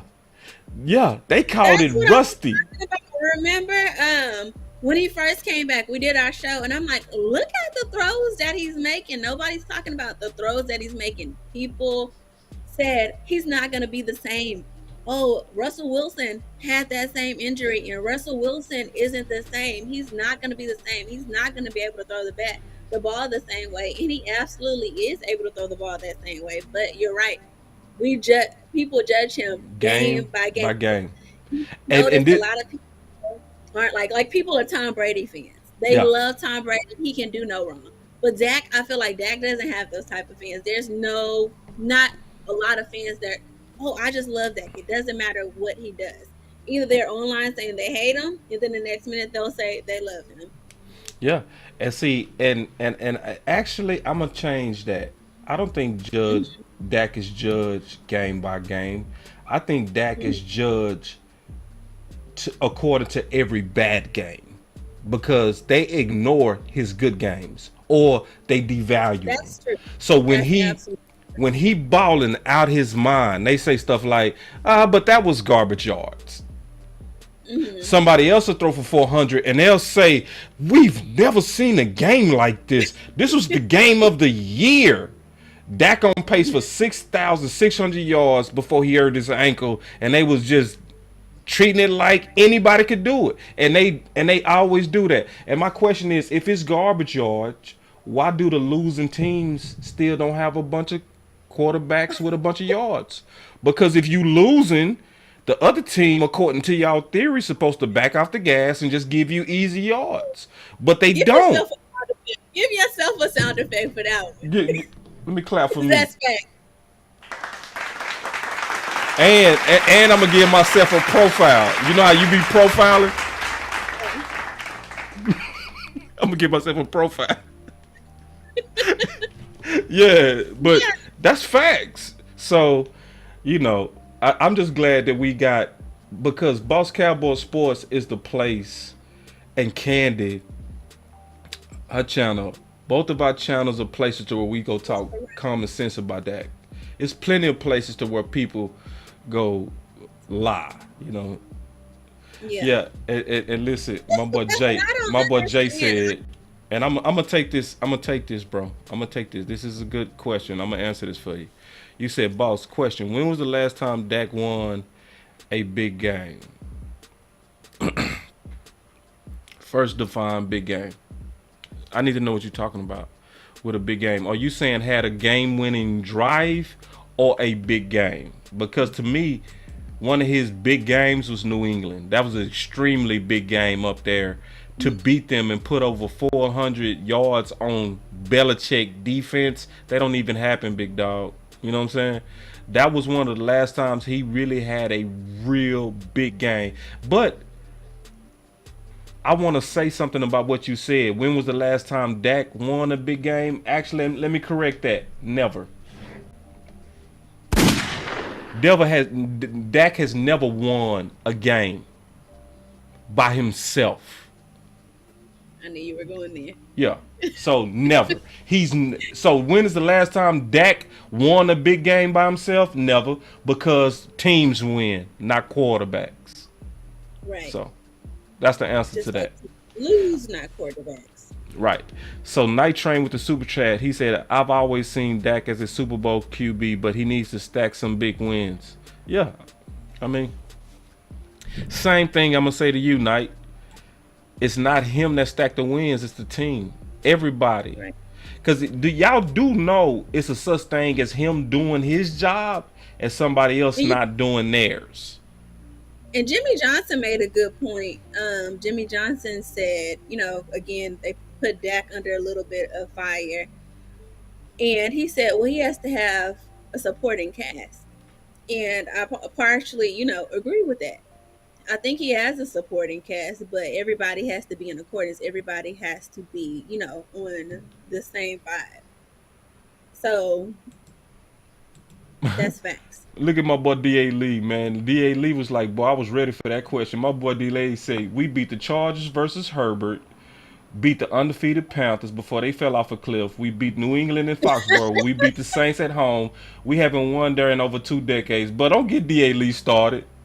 Don't get D.A. Lee started, bro. You know what I'm saying? But even with all that, I'll still say it wasn't Dak alone. Because, see, if you doing that, you putting impossible standards on any quarterback.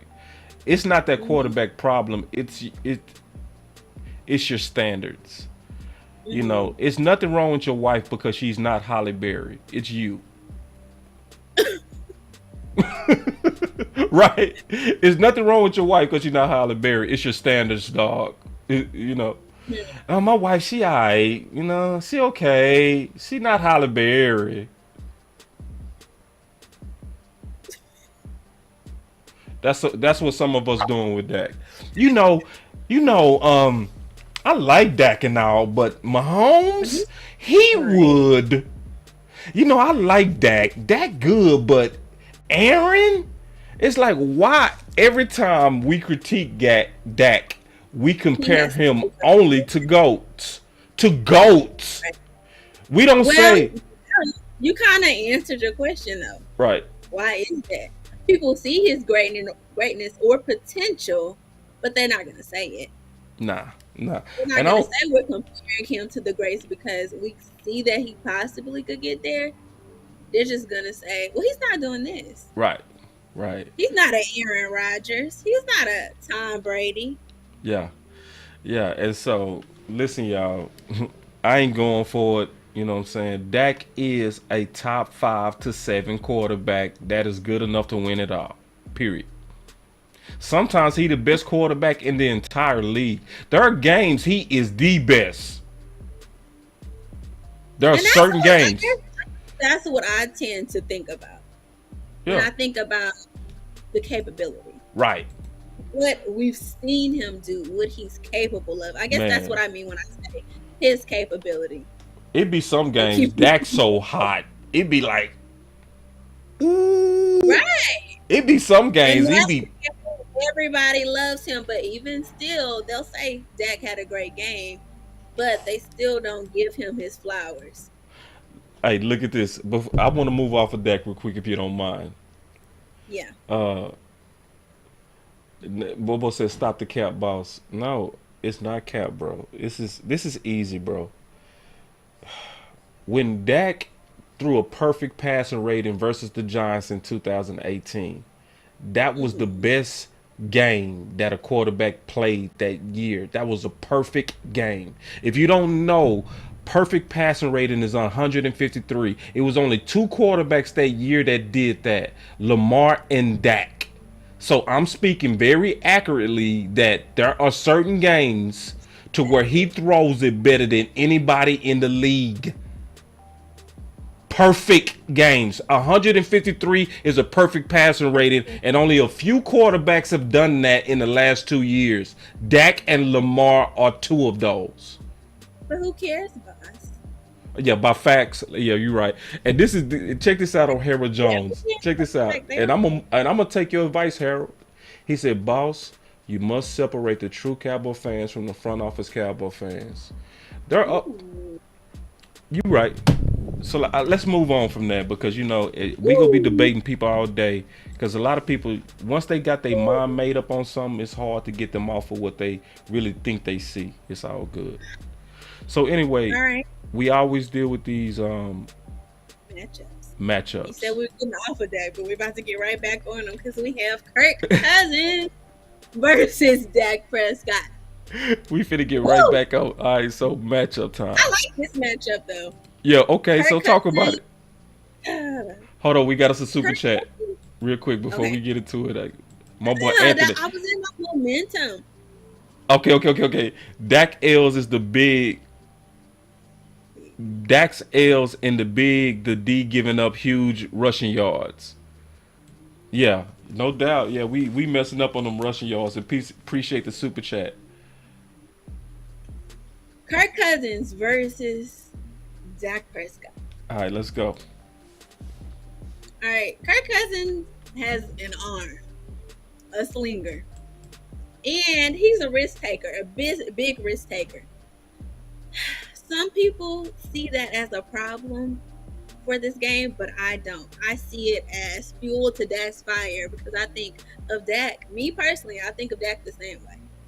I think Dak. Now I know sometimes, like last game, we're like he needs to stop throwing the ball, but Dak is also a risk taker, and Dak can also sling the football. So I'm embracing this matchup between the two because I think Dak seeing that Kirk Cousins go out there and really push himself and really just go all out and make those plays, I think that's going to put more fire under Dak and say, hey, I can do the same thing and I can do it better. What do you Yeah, think? I definitely agree with you, and I especially how you started it off with Kirk being a gunslinger. Like he is the definition of why I never want a gunslinger quarterback. See, because these type of quarterbacks are exciting, they're fun, but they're also Right. dumb. You know what I'm saying? Give me, yeah. See, because they take risk. Kirk is go take risk. He go throw it up to Jesus and say, "Go get it." He go fling it. He durable. He tough. Kirk is not a bad quarterback. But give me the smarter quarterback all day. I don't want no gunslinger. I want a quarterback. I want somebody that make good decisions with the football. And for years, Dak has proven that he makes way better decisions than Kirk Cousins and a whole lot more quarterbacks. So I definitely agree with you on that matchup between quarterbacks. I'm definitely going with Dak. It's not even close. Dak is the edge on this game. Let me pull up something real quick, Candy, just to spice up my point just a little bit more. Give me 1 second. Unless you had That's why I something said else. Go ahead. No, go ahead. I'm saying Dak can do it, but better. Much better. Like that He's is more a polished. More Yeah. polished. yeah, definitely more polished. You like, and that's And hold on, let me I'm trying to because I had this on my Twitter because I was gonna show Kurt turnovers to Dak, but anyway, just take my word for And then it. did you see they've come up with all of these grand nicknames for him, Kirk O'Chains. I'm What? like, all of that is yeah, And then because they've been putting the chains on him. nah, I didn't even know that. I just haven't been Have you heard keeping of up. Kirk Cobain? Yeah, I ain't been watching Minnesota like that. But I put it like this. I don't blame you. I know. Trust me, I ain't been watching it. But I say this because some people like to say Dak is the black Kirk Cousins. No, he not, and I'm glad he not. Mm-hmm. He is no way like Kirk Cousins. You know what I'm saying? Maybe they missed the strength. Yeah, That's the two ways I see them alike. They're both going to take the risk, and they both can throw the ball. But Dak is definitely a lot more polished. yeah, and safer, like, and more accurate. Like, see what Star said? Like, everybody talking about that catch, but the only reason he had to go catch a ball like that because the ball was thrown to Jesus Christ. Yeah. The ball was 10 feet in the air. And It made him look good, but not the quarterback. yeah, Not Kirk. and nobody say, damn, that throw was high.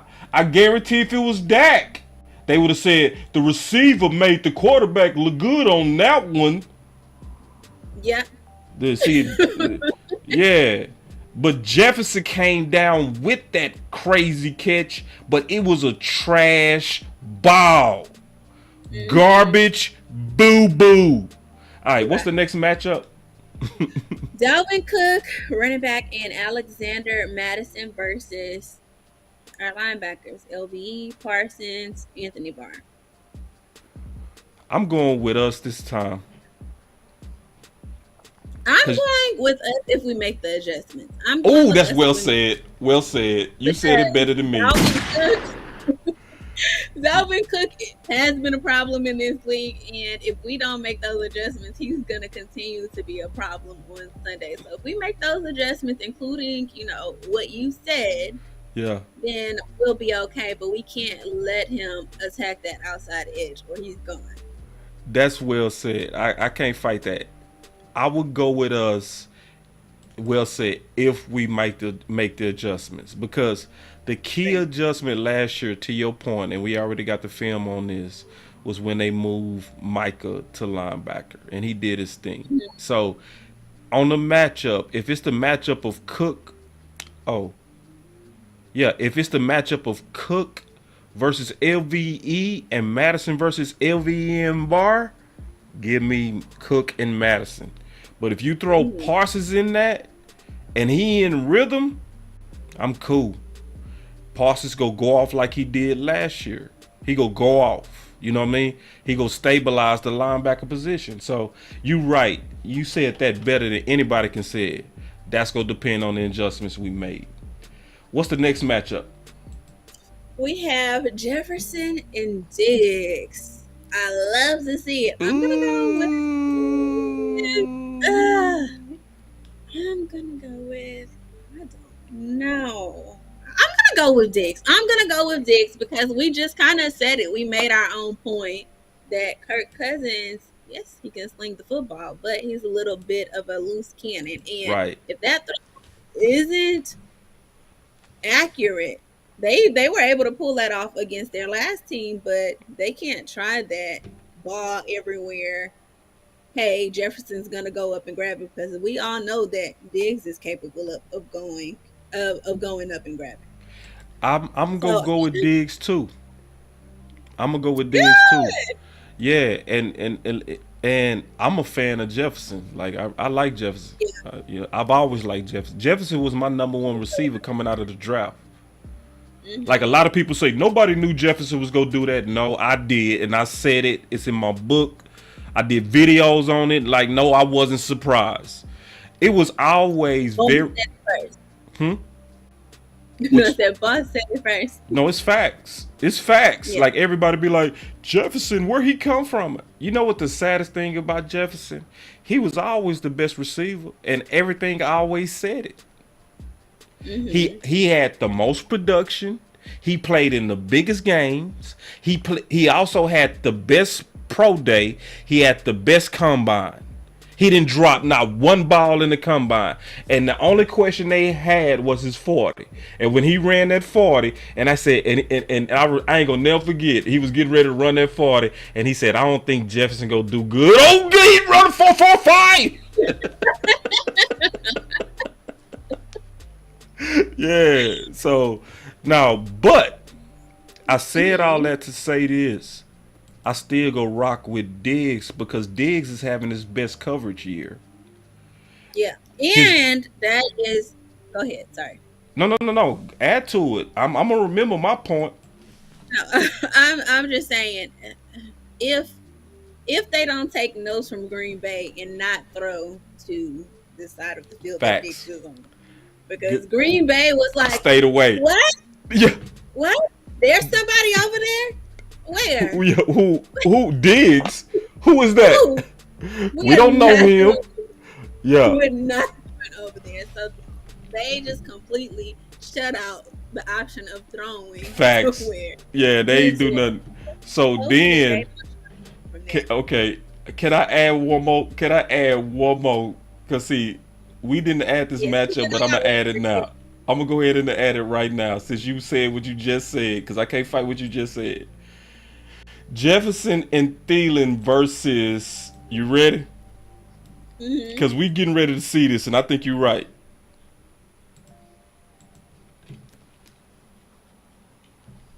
Anthony Brown. I was just, that was going to be my next point. Yep. We getting ready to see it. What's up? And I always take Anthony Brown, but I couldn't do it. I couldn't do it this last game. So I would say, or it's going to be Kelvin Joseph versus Jefferson and Thielen. I was just about to say that because we let Christian Watson make our lunch and take our lunch last game. 3 times. And me personally as a coach, if I see that happening, I'm going to make some type of adjustment in the backfield. And I'm not going to let that happen 3 times, especially with a wide receiver that have been dropping the ball in previous games and in that game. And you're going to come back and let him look like a star? No, absolutely not. They should have made some adjustments during that game. Facts. Love Anthony Brown, but it just was not cutting. He got smoked. Yeah, he got smoked. But see, this is the funny thing about Anthony Brown versus Jefferson. They had this matchup last year, and actually Anthony Brown won.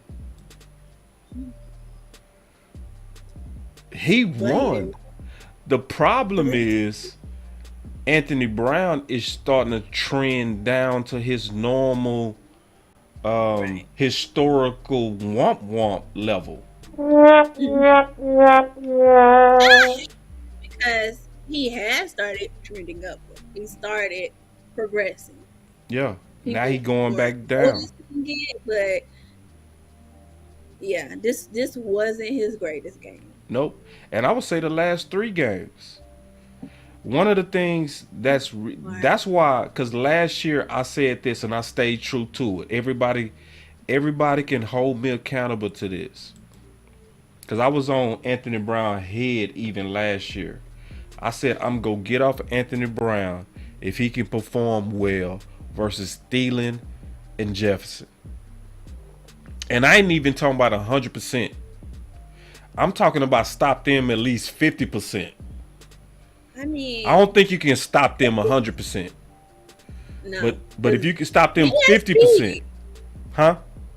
He has speed, but that's just when something should have been a back there. Something, because it wasn't working. They were right here, and he just sped past them. Yeah, Watson killed him. Well, yeah, Watson destroyed. But I'm going to ask this question. We supposed to be talking about matchups, but I'm going to be honest. I can't do 4 bad games in a row. I give every player 2 bad games a year. I think that's being fair to any player, right? Right. I'm going to give every corner 2 bad games. I'm going to give every safety 2 bad games. I'm going to give my linebacker. I think everybody got to get room enough to be human. I'm going to give Dak 2 bad games. I'm going to give everybody 2 bad. But see, now we getting ready to have potentially 4. If he don't turn it around this game and he's still missing tackles and getting burned, right, like he's been doing the past 3 weeks, I can't do 4, and it's time to move to Kelvin Josephs. What's your thoughts on that? As much as I hate it, I said that the coach needed to make adjustments. So if that's the adjustment that's going to get us the answers that we need back there, then so be it. Yep. Yeah, and that's just how I see it. I can't do four bad games. I can't. I just can't. You know, I had your back, Anthony Brown. I had your back. You know, and because you played good, I had your back. He did, but another thing, if Joseph comes in, he can't come in with those penalties. And he have and the penalties that he got was bogus. The one that he got versus Green Bay, it was bogus. It was not a push in the back. It wasn't. When they showed the highlight, it was clean block. They're going to be sensitive. You know they're sensitive. Yeah, we got cheated. They painted us yellow. And they held a lot of flags. Yeah, man. I'm gonna give Anthony Brown one more bad game. That's it. I can't take no more. After that, I'm gonna be super. Who? What about Curse? Curse? Jerron Curse? I want to see in this game. In this game. Green Bay's game. What did you think about that? I thought Curse was okay. I think Curse is starting to wear down. I don't think linebacker is a good fit for Curse. I think he willing. He is willing. He got the heart. Like Curse is a dog. He got the heart. But, you know, you got to have more than the heart for that position. You got to have the genetics. God got to give you the armor to be able to play down there. Sorry, I just thought about that. I know we were talking about, No, I'm with you. I just want to answer your question. Game, I think that this absolutely was not. I don't think this was a good game for him. I think it kind of pointed out exactly what you said. Yep, he worn down this game. But moving on, our next matchup: Patrick Peterson versus CeeDee Lamb. Before we get into that matchup, real quick, I'm not going to try to get on the phones because I see y'all want to call in today. Y'all hurting my feelings with that. That's cool. Let's take us a light break. Before we get into this matchup that I'm excited to talk about. Everybody take just a quick second because this always happens. People come to both of our channels and they'll get caught up on the content and they'll forget to hit that like. So just take a minute, hit that like, help us get the algorithm and do it on both of our channels. Subscribe and like. Just take a quick second. Go to Candy's locker room. Go to Candy's locker room. Go to Boss Cowboy Sports. Hit that like. Also make sure you subscribe to both. Just real quick. If you want to go the extra mile, which I suggest y'all always do, share the content as well. Hit that share button. That would be lovely. That would be great. All right. Like, share, subscribe. Boss Cowboy Sports, Candy's locker room. And also, again, welcome all the people from Twitch that came over because of Candy. Y'all also make sure y'all hit that like and subscribe. Because she doing a real good job of interacting with y'all on Twitter and Twitch. Twitter. Thank you. Not Twitter. TikTok. All these T's, Twitch, Twitter, TikTok, Twitter, TikTok. It's okay. It's okay. It's a lot of T's. It's a lot of T's to remember. Like which one? I know, At least right? you got the name. TikTok. Just not which one. TikTok. So everybody At least you got the Twitter that's side. over here from You didn't say TikTok. All right. So y'all make sure you do your part. Pastor said, I wonder why Rodgers didn't do this last week. They running the ball. They running the ball, Pastor. You know what I'm saying? You know, and I blame us. Okay, so the matchup. Patrick Peterson versus CeeDee Lamb. Give me, with no doubt in my mind, CeeDee Lamb. CeeDee Lamb is finna work Patrick. I'm telling y'all. CeeDee Lamb is finna work Patrick. I'm so happy to hear you say that. What you thought I was gonna say something different? Like, no, No, man. I'm just happy. Because a lot of people I am sick of the CD hate. I'm sick of it. So it's a relief to hear other people supporting. No, but I know you support them too. And yeah, I mean, and I just support the truth on these boys, you know. And if I didn't believe it, I would say Peterson. But I've been watching Peterson for a long time. Every year I'll write a book, you know what I'm saying, in the off season called the Boss Cowboy Guide. You know that, Candy. I'm not talking to you. I'm talking to everybody else that's watching. I write a book, and I go through the free agents, and I looked at their film. Peterson done lost 2 steps.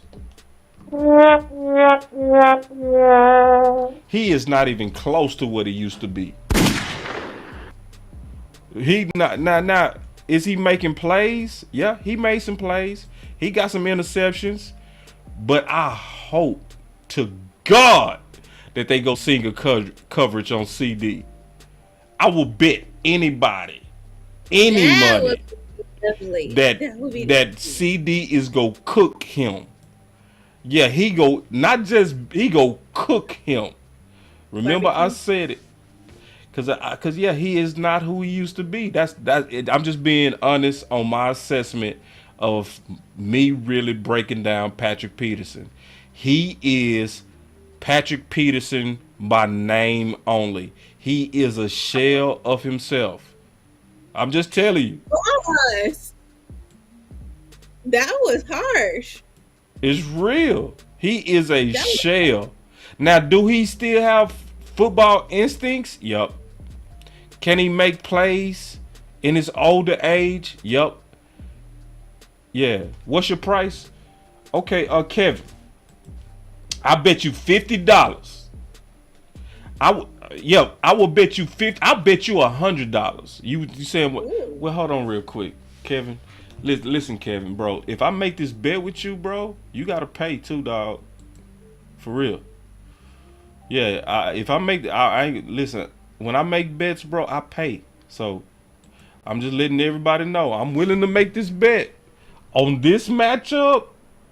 Yeah, CeeDee Lamb is gonna win that matchup, and get ready. The question is are they gonna face each other? That's the question. Because Lamb had a tougher matchup versus Green Bay.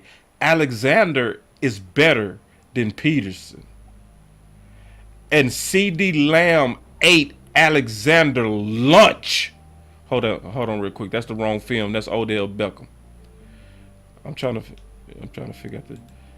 Oh, yeah. He ate Alexander alive last week. He killed him. So what's your thoughts on that, Candy? CD. You going with CD? Yep. Okay. Yeah. You knew that though. Yeah, I did. Now, are you going for because you support him or because he's better?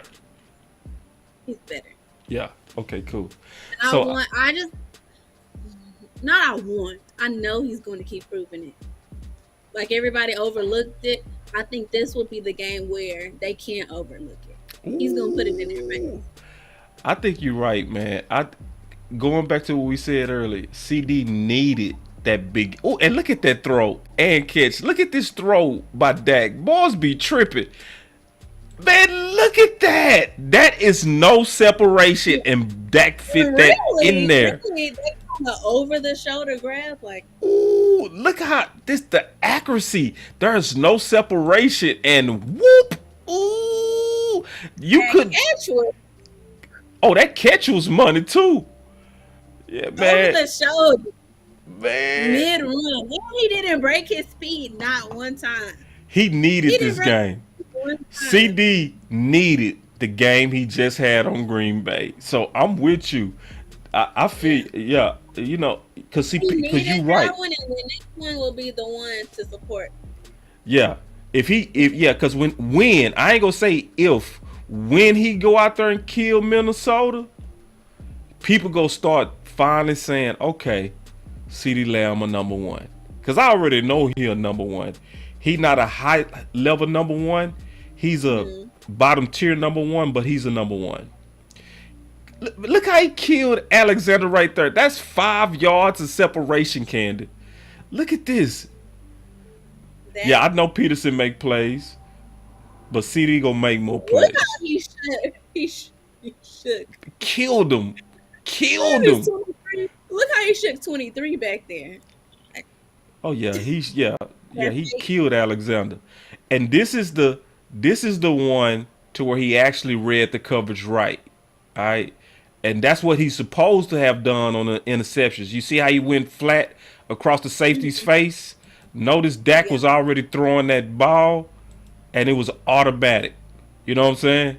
So this time, he got it right. And he took a hit for it. Boom! Man, he took a hit. And you know what about him in those hits? He will take a lick like, yeah, it's nothing. He stands up, and I'm like, oh, I know that it hurt. See, that's why I'm not buying that he's scared stuff. He don't go across the middle stuff. It's like, no, man. I've seen CeeDee Lamb too many times take big hits. Right. For this team. Now, that's a big hit, right? Boom! Ooh, he got crushed. In the ribs. So, what's your final words on this game? What's your thoughts and predictions of what you think will happen with this game? I'm not going to be overzealous like last week. I recant on that. But I think that this is going to be a really good matchup between the Vikings and the Cowboys. And if anything, I think it's going to be a really good showcase for Dak to come through and, you know, prove that he is an elite quarterback. CD to come out and further prove what he can do on the field. And hopefully the Cowboys bring the run game back into the picture. But that's what I'd like to see. The run game come back. I'd like to see some stability. We didn't really play Cowboys ball last week, in my opinion. We just went out there. It was kind of a scramble of a game. So I'd like to see the Cowboys get back to the Cowboys in this game. Make those minor adjustments, get the communication together, clean up that route running, and beat the Vikings. Yeah. So, I think we going back to the run game, you know. Mm-hmm. I think the way we lost was so obvious, being up by 14 points and still throwing the ball. It is absolutely no way possible that we go come out and throw the ball like we did versus Green Bay. Yeah. Kellen Moore is not ridiculous. Matter of fact, I ain't gonna say he's not that dumb, because actually he is. I don't think McCarthy is going to allow it.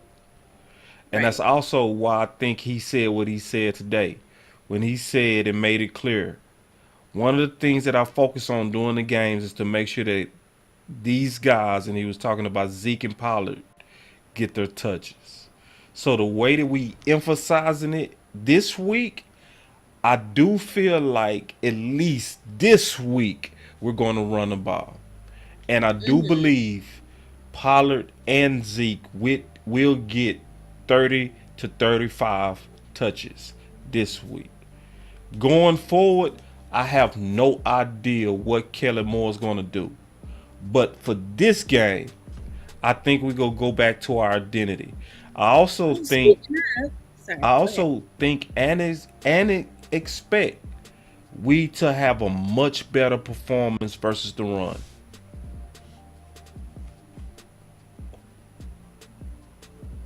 I agree with that.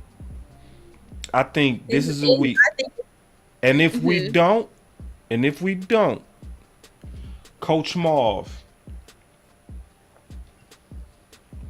and Nate Newton was right, and we in trouble. Because they've been warning since training camp that you couldn't have soft training camp practices because you don't build the mentality to be physical. And you have to get that mentality early, and you can't turn it on. Nate Newton said that, and Coach Marv. So, if they talking this week, but it don't manifest into action, we not gonna stop the run for the rest of the year, and we gonna have to find a whole nother way to win games. And that's it. Manifest those words into action. That's right. the key. Yep. Put them into action. We have the players, but we just have to bring it all together and put it into action. It's obvious fixes, and to me, seems like easy fixes, but we have to actually do that. Not just one fix here in this game and one fix another game. We need to just put it all together. It's obvious to the public. It should be obvious to the coaches. So hopefully we bring that all together and finish strong against the Minnesota Vikings, beat them, and really showcase what the whole team can do. Yeah, it's gonna be a dogfight. And more than even winning, obviously I want to win.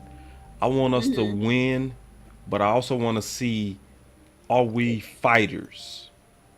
That's what I want to see.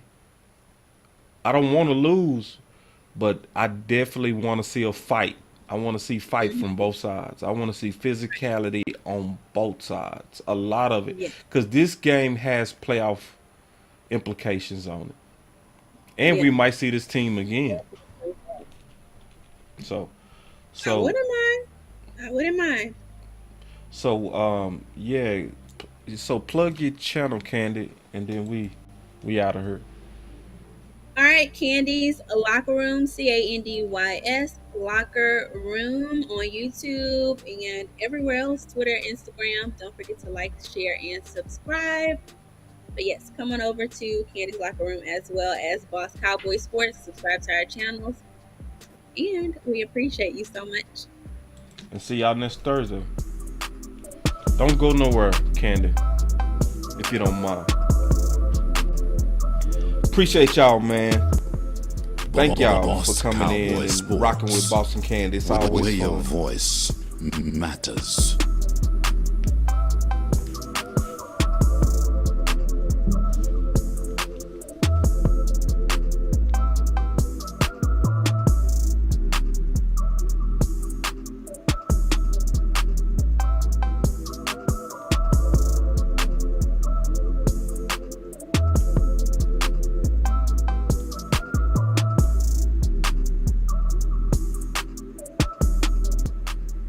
Boss Cowboy Sports.